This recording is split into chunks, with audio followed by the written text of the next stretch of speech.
नमस्कार, स्वागत है आपका जी बिजनेस में। मैं हूं दीपक डोभाल और आप देख रहे हैं आपकी खबर आपका फायदा। तमाम ऐसी रिसर्चेस, ऐसी स्टडीज, ऐसी फाइंडिंग्स आ चुकी हैं जो डिप्रेशन और सोशल मीडिया के बीच सीधे संबंध को स्थापित करती हैं। ये अब सिर्फ एक अवधारणा नहीं है बल्कि एक कड़वा सच बन चुका है जिससे ज्यादातर लोग शायद अनजान हों। अमेरिका में हुए नेशनल कॉलेज हेल्थ असेसमेंट सर्वे की एक स्टडी के मुताबिक सोशल मीडिया में के ज़्यादा इस्तेमाल से लोगों में डिप्रेशन और चिड़चिड़ापन और दूसरी जो प्रॉब्लम्स हैं वो बढ़ रही हैं। इससे लोगों की सोशल लाइफ बुरी तरह से प्रभावित हो रही है। आज हम इसी मुद्दे पर चर्चा करेंगे कि समझेंगे कि सोशल मीडिया हमारे मेंटल हेल्थ को किस तरह से और कितना प्रभावित कर रहा है और इससे हमारी फिजिकल एक्टिविटीज़ कितनी धीमी पड़ी हैं और साथ ही साथ जो हमारा जो मेंटल हेल्थ है उस पर कितना बुरा प्रभाव पड़ रहा है। इसके साथ ही एक्सपर्ट से कोशिश करेंगे समझने की कि क्या सोशल मीडिया की जो लत हमें लग गई है उससे बचने का कोई उपाय है या नहीं। पहले ये रिपोर्ट, फिर मेहमानों के साथ खास चर्चा।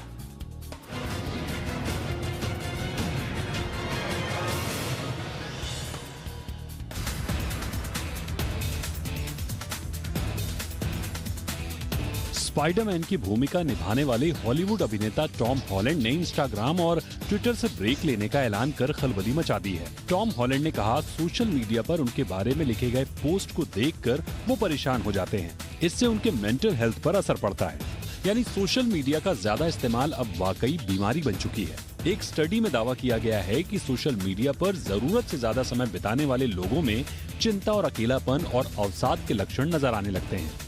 स्टडी में कहा गया है कि फेसबुक के अधिक इस्तेमाल करने से डिप्रेशन का खतरा 7% और चिड़चिड़ापन का खतरा 20% तक बढ़ा है। वहीं शोध में पता चला है कि इसका उपयोग कम कर देने से इन लक्षणों में भी कमी आ जाती है। खासकर बच्चे और युवा सोशल मीडिया के वर्चुअल लाइफ को रियल लाइफ मान बैठते हैं और ये उनमें डिप्रेशन के साथ फियर ऑफ मिसिंग आउट के खतरे का शिकार हो जाते हैं। स्टडी में एक रोचक बात ये सामने आई है कि फेसबुक के इस्तेमाल नहीं करने पर 20% यूजर्स को ऐसा लगने लगता है कि जैसे उनकी नौकरी छूट गई हो। US centre for disease control की एक स्टडी में कहा गया है कि 10 से 24 साल की एज ग्रुप में आत्महत्या की दर साल 2000 से 2007 तक स्थिर थी, लेकिन 2007 और 2017 के बीच इसमें 57% की बढ़ोतरी देखी गई। यानी सोशल मीडिया के आने के बाद बच्चों में अवसाद तेजी से बढ़ा। वर्चुअल लाइफ में रहने की आदत और फियर ऑफ मिसिंग आउट का खतरा उन्हें कई बार आत्महत्या करने तक के लिए मजबूर कर देता है। इतना ही नहीं, बच्चों युवाओं के साथ बड़े भी इस खतरे से नहीं बच पा रहे हैं। एक दूसरी स्टडी में कहा गया है कि सोशल मीडिया पर लगातार एक्टिव रहने की लत से अनिद्रा की बीमारी बढ़ रही है। रात में नींद खुलने पर लोग अपना सोशल मीडिया अकाउंट चेक करते हैं। कई बार उनकी नींद गायब हो जाती है। इससे उनमें चिड़चिड़ापन बढ़ता है। इसके अलावा काफी समय सोशल मीडिया पर देने से लोग आलस्य और सुस्ती का शिकार हो रहे हैं। फिजिकल एक्टिविटी या दोस्तों के साथ खेलने कूदने की बजाय मोबाइल में आंखें गड़ाए रहने से बच्चे और युवा मोटापे का शिकार हो रहे हैं। इससे सोशल दायरा सिमट रहा है, एकाकीपन की प्रवृत्ति बढ़ रही है। इसमें मेंटल हेल्थ पर बुरा असर पड़ रहा है। इससे बचना है तो सोशल मीडिया पर समय बिताने का समय तय करें। नोटिफिकेशन को डिसेबल करके रखें। कम से कम सोशल मीडिया ऐप्स का इस्तेमाल करें। आपकी सूझ भरी ये आदत आपको सुकून दे सकती है। ब्यूरो रिपोर्ट, जी मीडिया। और बेहद खास मेहमान आज की चर्चा में हमारे साथ जुड़ चुके हैं। सबसे पहले परिचय आज के मेहमानों का आपसे करा दें। हमारे साथ जुड़ रहे हैं अमित दुबे, जो कि जाने माने सोशल मीडिया एक्सपर्ट हैं। बहुत बहुत स्वागत है अमित आपका हमारे शो पर। और हमारे साथ डॉक्टर प्रेरणा खार जुड़ रही हैं, मेंटल हेल्थ एक्सपर्ट हैं। डॉक्टर प्रेरणा, बहुत बहुत स्वागत है आपका। एक और खास मेहमान हमारे साथ जुड़ेंगे, उनका परिचय भी कराएंगे, लेकिन फिलहाल चर्चा की शुरुआत करते हैं। और डॉक्टर प्रेरणा, आपसे हम करना चाहेंगे, अब सोशल मीडिया, जैसे हमने रिपोर्ट में भी बताया और तमाम स्टडीज, फाइंडिंग्स, एनालिसिस ये बताते हैं कि सोशल मीडिया पर ना होना हमारे जीवन में एक अजीब से खालीपन का द्योतक बन गया है। हमें लगता है कि हमारे जीवन का एक कुछ बहुत इंपॉर्टेंट हिस्सा छूट रहा है या हम उसका हिस्सा नहीं हैं। ऐसा क्यों? और हमारी जो मेंटल हेल्थ जो प्रभावित हो रही है सोशल मीडिया से, इसका क्या करें? जी, बहुत ही अहम मुद्दा है ये। खासकर कोविड में देखा गया कि जब सब लोग अपने घर पे बैठे थे, खासकर युवा पीढ़ी जो स्कूल नहीं जाती, उनके लिए एक्चुअली सोशल मीडिया एक-दूसरे से इंटरैक्ट करने का एक माध्यम बन गया था। बट इसका एक डिसएडवांटेज भी है कि जो सोशल इंटरैक्शन है, जो मनुष्य को एक सोशल एनिमल बनाता है, वो काफ़ी कम हो गया था। तो सोशल मीडिया पे अक्सर क्या होता है कि लोग एक-दूसरे के स्टेटस देखते रहते हैं, कौन कहाँ पे घूमने गया था, किसने क्या तरीके के कपड़े पहने हैं, कोई कैसा दिख रहा है और एक-दूसरे से अपने आप की तुलना करने लगते हैं। अब अंग्रेज़ी में कहावत भी है कि the grass is always greener on the other side. तो ये हमारी एक जीवन का एक एक अहम कहावत बन गई है क्योंकि हम कभी भी अपने आप से खुश नहीं रहते हैं। हमें लगता है कि जो दूसरे इंसान के पास है, वो हमारे पास क्यों नहीं है? और सोशल मीडिया में जो हर एक जन अ, अपने जीवन के बारे में जो पोस्ट करते रहते हैं, उसकी से हम तुलना करने लगते हैं। तो इससे हमारा आत्मविश्वास, जो आत्मसम्मान है, वो धीरे-धीरे कम होने लगता है। और अक्सर लोग ये नहीं समझ पाते कि सोशल मीडिया पे हर कोई अपने दुःख शेयर नहीं करता है, वो सिर्फ़ अपने अचीवमेंट्स डालते रहते हैं और जो फ़ोटोज़ भी शेयर करते हैं, काफ़ी लोग जो इन्फ्लुएंसर्स ख़ास तौर पे जो होते हैं, वो उनका एंगल अलग होता है, शूट करने का तरीका अलग होता है, तो ये बिल्कुल। युवा पीढ़ी को समझ में नहीं आता। तो जब हम अपनी तुलना लोगों से करने लगते हैं, तो हमारा आत्मविश्वास कम हो जाता है। तो आत्मविश्वास, आत्मसम्मान कम होने से अवसाद और बेचैनी, ये 2 हम्म। बीमारियाँ भी बढ़ने लगती है। और इसका एक दूसरा पहलू भी है कि कई लोग जिनमें पहले से ही निराशा या बेचैनी की बीमारी है, हम्म। वो अक्सर सोशल मीडिया पे ज़्यादा वक़्त बिताते हैं। तो इससे एक डिप्रेसिव इक्विवेलेंट के तौर पे भी जाना जाता है, जो बिहेवियरल एडिक्शन होता है। जैसे कि हमें बाकी एडिक्शंस के बारे में जानकारी है, जैसे कि तम्बाकू, अल्कोहल और बाकी जो सब्सटेंस अब्यूज़ है, पर बिहेवियरल एडिक्शन जैसे online gaming, online shopping, social media addiction, ये एक बिहेवियरल एडिक्शन है एंड काफ़ी तौर पे देखा गया है कि युवा पीढ़ी में जो अवसाद और बेचैनी से गुज़रते हैं, उनमें ये एक बहुत तरह का इंपॉर्टेंट चीज आपने उजागर की है यहाँ पर डॉक्टर प्रेरणा। बिहेवियरल एडिक्शन, शायद इस पर इतने साफ गोई से या जितनी शिद्दत से बात होनी चाहिए उतनी होती नहीं है। ये टॉपिक कहीं छूट जाता है हमारे आम दिनचर्या के विमर्शों से, और यही हमारे समाज के लिए बहुत बड़ा इशू बनता जा रहा है। हमारे साथ एक और खास मेहमान जुड़ रही हैं, डॉक्टर रमोन लांबा, जानी मानी साइकोलॉजिस्ट हैं। डॉक्टर लांबा, आपका भी बहुत बहुत स्वागत है। मैं अब आपके पास ही आऊँगा। डॉक्टर रमोन लांबा, कुछ दिन पहले फेसबुक की, इंस्टाग्राम की अपनी स्टडी आई थी और उसमें ये पाया गया कि इंस्टाग्राम पर रहने वाली या अपना वक्त बिताने वाली हर तीसरी बच्ची, टीन एज गर्ल, अपनी बॉडीज के बारे में हीन भावना रखती हैं। They felt bad about their bodies, और जब वो इंस्टाग्राम पे जाती हैं तो Instagram made them feel worse. तो ये जो एक अलग किस्म का वुमेन का पर्सपेक्टिव अपने बारे में और जो डिस्क्रिप्शन उसका अपने बारे में बदल रहा है, ये कितना घातक है? So first of all, thank you for having me on this show. Social media, Instagram, Facebook कुछ पेट्रोल के जैसा है। वो आपकी गाड़ी को जला भी सकता है और चला भी सकता है।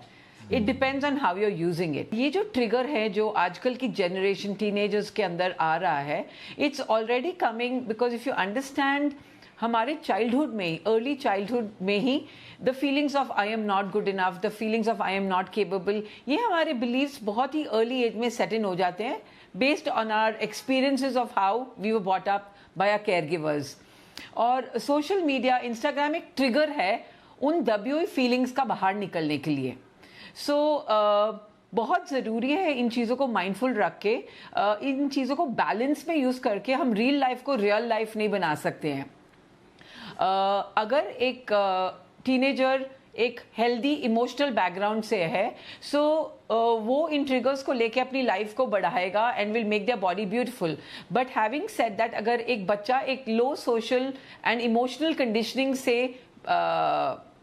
बड़ा है, तो उसकी ऑलरेडी फीलिंग्स एग्जिस्ट कर रही होंगी that I am not good enough, मेरे में कुछ गलती है।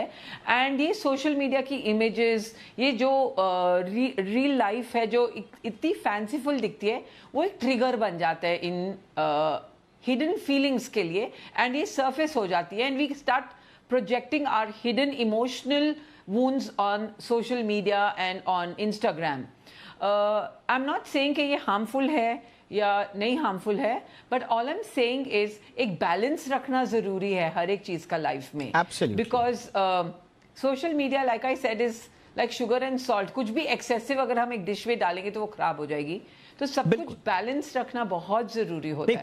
कुछ दिन पहले जब एक ये अवधारणा उभर कर सामने आई थी सन 2000 के बाद, अमित अगर मैं सही हूं तो उस समय ये लगा था कि सोशल मीडिया आ गया है, अब लोगों में शायद एक दूसरे के प्रति नजरिया बदलेगा, लोग ज्यादा कनेक्ट होंगे, तो एक दूसरे के प्रति जो दुराग्रह हैं वो दूर होंगे, समाज में एक हेल्दियर वातावरण बनेगा। लेकिन धीरे धीरे हमने देखा कि पूरा का पूरा समाज जो है वो कंज्यूम होता चला गया सोशल मीडिया के अंदर। और जो हमने आज का टॉपिक रखा है, सोशल मीडिया की जो अंधेरी गलियां हैं उनमें वो खोता रहा, डिप्रेस्ड होता रहा, एंग्जाइटी के इश्यूज बढ़ते रहे। और आज जिस हम बिहेवियरल एडिक्शन की बात कर रहे हैं उसका पूरा का पूरा धरातल ही सोशल मीडिया पर तैयार हुआ है।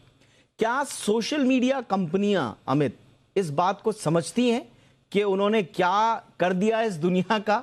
और एक तरफ वो सॉल्यूशन लेकर आए हैं, वो ठीक है, लेकिन कुछ रिस्पॉन्सिबिलिटी भी तो होगी कि वो सॉल्यूशन शायद कम ला रहा है लेकिन प्रॉब्लम ज्यादा पैदा कर रहा है।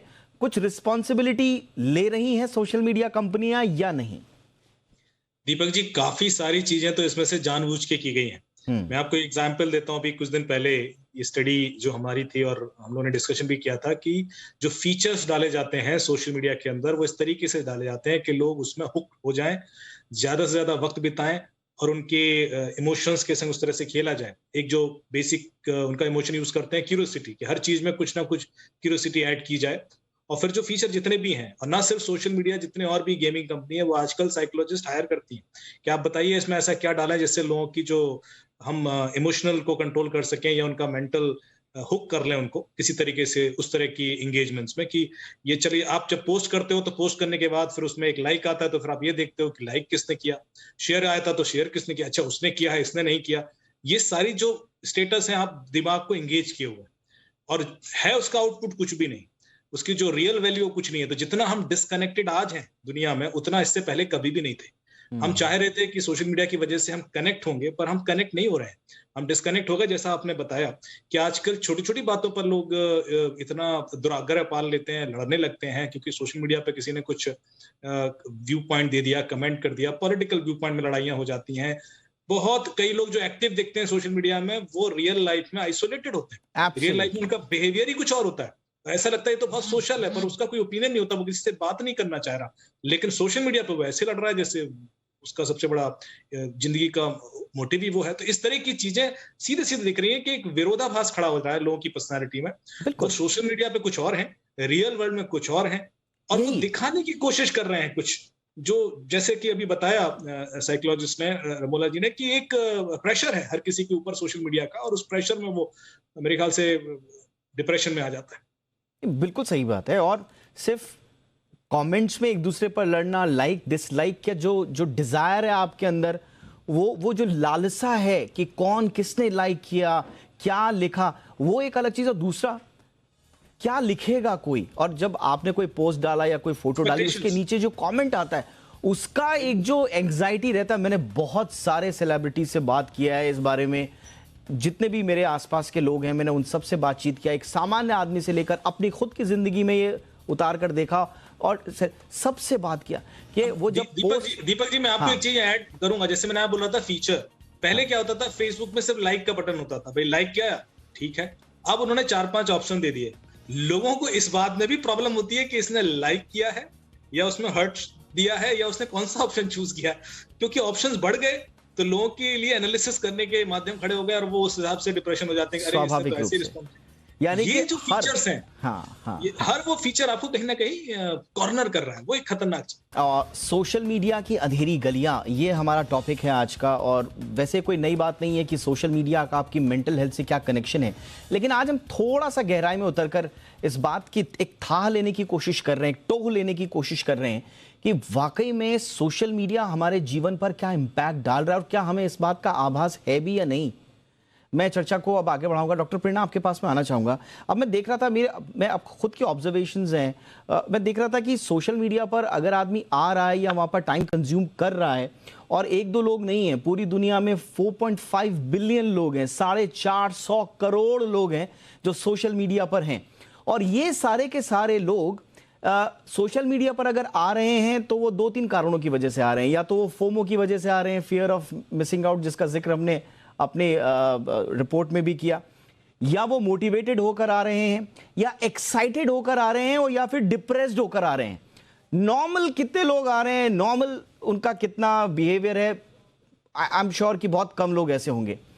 तो कुल मिलाकर अगर इतनी बड़ी तादाद किसी ना किसी कारण की वजह से रिएक्ट कर रही है और वो सही स्टेट ऑफ माइंड में नहीं है, तो फिर तो हम पूरे के पूरी दुनिया का डीएनए ही खराब कर रहे हैं या वो गड़बड़ कर रहे हैं कहीं। तो हमारी दुनिया शायद एक ऐसी भविष्य में जा रही है जो कि ड्राइव हो रहा है डिप्रेशन से, एंजाइटी से या फोमो से।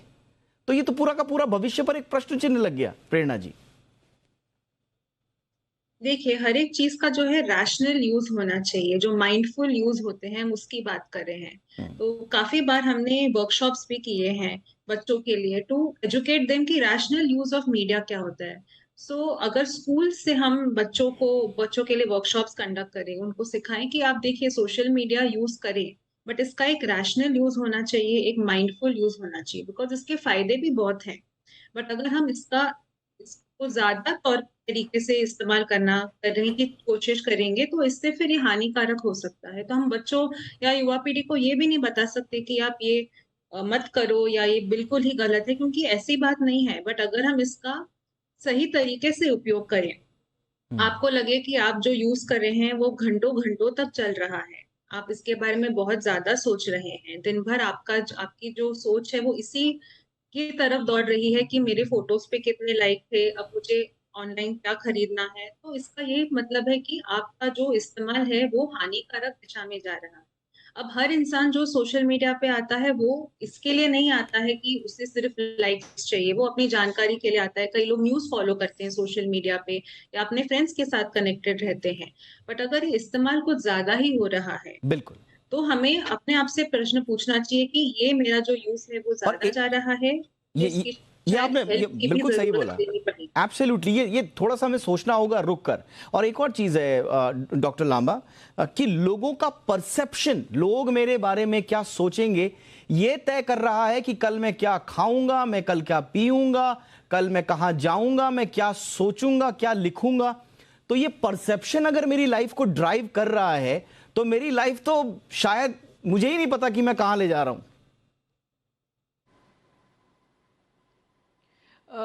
देखिए, what I would like to say, social media एक पैरेलल रियलिटी बन चुका है। It is like a parallel universe. And जो करंट जनरेशन है, इन्होंने इस वर्ल्ड को एक रियल वर्ल्ड बना दिया है।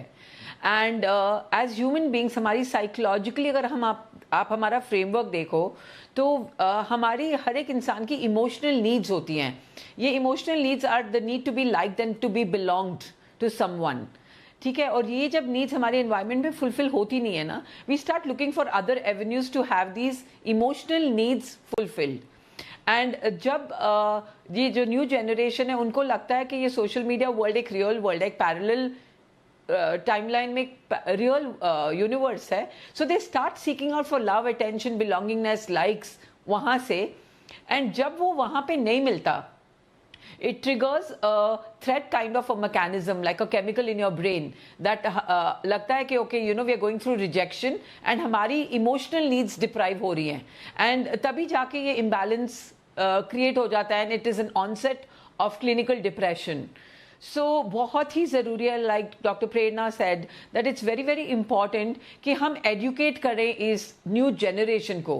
क्योंकि आप हमारी generation को देखें तो I think the older generation, people who are above 40-50, हम लोगों को real world और social media की world में balance create करना आता है, because जब हम लोग grow कर रहे थे social media इतना front line में नहीं था।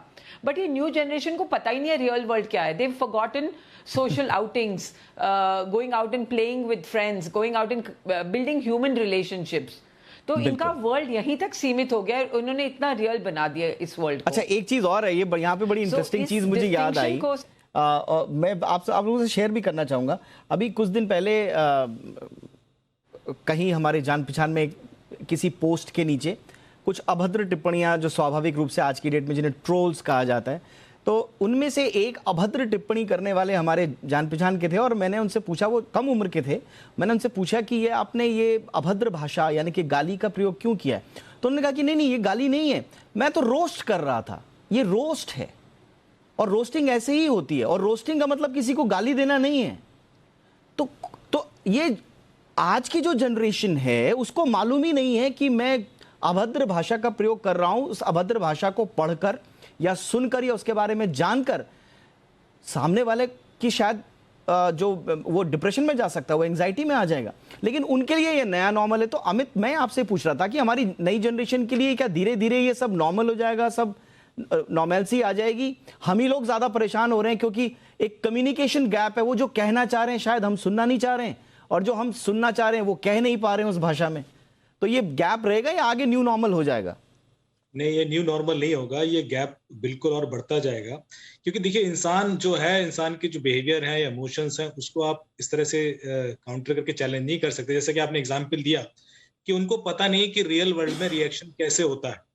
उन्होंने जब सोशल मीडिया पे लिखा तो उन्हें लगा ठीक है, लिख दिया, इससे इंस्टेंटेनियस थिंग, इसका कोई लॉन्ग टर्म इम्पैक्ट नहीं है। पर उस व्यक्ति को इतना डिप्रेशन हो जाता है या वो दिन भर उसके बारे में सोचने लगता है, वो तो अभी भी हो रहा है, जबकि वो भी टीनेजर ही है, उसको भी बुरा लग रहा है। तो इम्पैक्ट तो उसको भी होगा, चाहे वो 45 प्लस वाला हो या यंग एज का हो। चूंकि ये लोग रियल वर्ल्ड में कम इंटरेक्ट कर रहे हैं, तो ये लोग कंपेयर नहीं कर पा रहे हैं कि देखिए, जब मुंह पर कोई ऐसे गाली देगा तो आप कैसे रिएक्ट करोगे, क्या बोलोगे। और ऐसे आप तो सोशल मीडिया पे जब बोल रहे हो तो समाज में दे रहे हो आप गाली, जहां पर हजारों लोग देख रहे हैं। तो ये चीज ज्यादा इम्पैक्ट करती है उसको। तो ये डिफरेंस शायद वो लोग अभी रियलाइज नहीं कर पा रहे। उन्होंने रियल वर्ल्ड के रिलेशंस उतने मैच्योरली शायद नहीं एंजॉय किए, बनाए, या जो अभी उन्होंने बोला मैडम ने कि इतना हम लोग नहीं उसको टाइम बिता रहे हैं, तो वो डिफरेंस नहीं देख पा रहा। उनको लगता है ये तो कूल है, यहाँ पर भी ऐसे कर सकते हैं। तो ये एक चैलेंज रहेगा और ये आगे आगे बाकी लोगों को डिप्रेस करेगा, क्योंकि यहाँ पर कुछ लोग ऐसे खड़े हो जाएंगे जो एग्रेसिव होंगे। कुछ लोग, हर आदमी जवाब नहीं दे सकता, हर आदमी उतना वोकल नहीं होता है, हर आदमी का अपना एक साइकोलॉजिकल माइंडसेट होता है, वो नहीं हर एक जैसे से नहीं ग्रो करेगा। तो 2 तरह के या 3 तरह के ऐसे एक सोसाइटीज बनना शुरू हो जाएंगी, जो एक डिप्रेशन में रहना शुरू हो जाएंगी, जो नहीं बोलेंगी ज्यादा। फिर धीरे धीरे वो उसका इम्पैक्ट रियल वर्ल्ड में ही पड़ेगा, उनके रियल रिलेशंस में पड़ेगा, वो अपने रियल जो रिलेशन है उनको भी खो देंगे। ये सारे जो चैलेंजेस हैं ये होंगे, ये बढ़ेगा गैप, ये नॉर्मल नहीं होने वाला है। और इसके लिए मेरे ख्याल से जो मोबाइल जो एप्लीकेशन कंपनीज हैं या जो सोशल मीडिया कंपनीज हैं, उनको अब सोचना पड़ेगा कि क्या वो अपने पैसे की भूख में या सिर्फ डेटा के लालच में इस हद तक जा रही हैं कि लोगों के मानसिक संतुलन को बिगाड़ दें आगे जाके, या वो लोग नॉर्मल रहे ही ना। ये चीज मेरे ख्याल से बहुत खतरनाक है, उनको इसका रिस्पॉन्सिबिलिटी लेते हुए। और जैसा मैंने कहा, बिल्कुल सही कहा आपने अमित, और जैसा मैंने कहा कि 450 करोड़ लोगों का मेंटल हेल्थ आपके हाथ में, इन कंपनीज के हाथ में है। आपके पास सिर्फ पैसा ही नहीं आ रहा है, आपके पास एक बहुत बड़ी जिम्मेदारी आ रही है। इस दुनिया की पॉपुलेशन का एक बहुत बड़ा हिस्सा आपके हाथ में है, और वो क्या सोच रहा है, किस तरह से बिहेव कर रहा है, वो आप लोगों के पास है। तो आप भविष्य बना रहे हैं एक तरह से, और भविष्य की मानसिकता आपके हाथ में है। किस तरह का भविष्य हम लोगों का होगा, फ्यूचर क्या होगा, वो क्या सोच रहा होगा, कैसे बिहेव कर रहा होगा, ये सब इन कंपनीज के हाथ में है। इसलिए जिम्मेदारी से ये भाग नहीं सकते हैं। इसीलिए आपने बिल्कुल सही कहा, इस मुद्दे पर लगातार बातचीत होती रहनी चाहिए, और जब तक जिम्मेदारियां तय नहीं होती हैं, जागरूक नहीं होता है समाज, तो अपना हमारा जो काम है वो सतत चलते रहना चाहिए। क्योंकि आपने एक शब्द का प्रयोग किया, कूल, तो हमने बिल्कुल कहा कि इस डर में कि हम फेल हो जाएंगे, फेल हो जाना कूल है, मैं मानता हूं, लेकिन गिव अप कर देना ये कूल नहीं है। तो गिव अप नहीं करना है, हम फेल हो जाएंगे, कोई बात नहीं, वापस आएंगे, लेकिन ये जो मानसिकता है इसको बदलने की आवश्यकता है। और मेंटल हेल्थ पर, सोशल मीडिया के डिप्रेशन और एंग्जाइटी के रिलेशन पर लगातार बातचीत होनी बहुत जरूरी है। बहुत बहुत शुक्रिया आप तीनों का, आपने वक्त निकाला। Thank you so much Amit Dubey, बहुत बहुत शुक्रिया। डॉक्टर रमन लांबा आपका भी, डॉक्टर प्रेरणा खान आपका भी बहुत बहुत शुक्रिया।